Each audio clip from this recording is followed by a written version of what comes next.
भाषण में नीतीश कुमार का जिक्र नहीं होता है, कि आपको लगता है कि अब वो बिहार की पॉलिटिक्स में बिल्कुल रेलेवेंट नहीं रहे? नहीं, नीतीश जी देखिए बिहार के मुख्यमंत्री हैं, तो अगर मैं बिहार में कोई भी प्रयास करूंगा सामाजिक राजनीतिक, तो उसमें बिहार के मुख्यमंत्री होने के नाते उनका जिक्र होना ही है।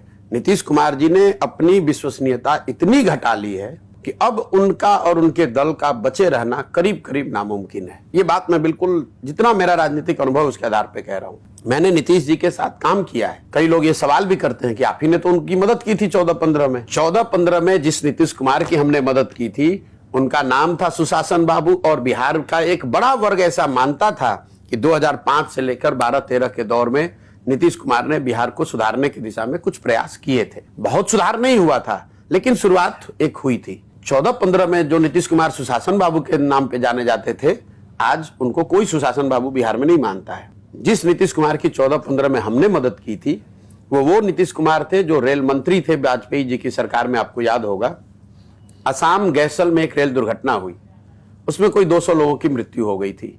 नीतीश बाबू ने इस्तीफा दे दिया, और जब वाजपेयी जी ने इस्तीफा स्वीकार करने से इनकार किया तो नीतीश जी ने बयान दिया कि जब 200 लोगों की मृत्यु हो गई तो मैं कैसे पद पर रहूंगा।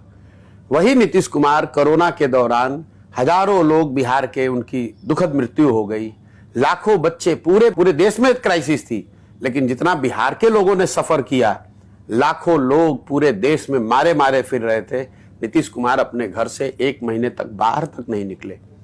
दिल्ली में, गाजियाबाद में, आप तो उस एरिया में रहते हो, हजारों बिहार के लोग फंसे हुए थे। नीतीश कुमार ने इतना भी जरूरी नहीं समझा कि यहां से 2 बस भेज दें, 2 अफसर भेज दें।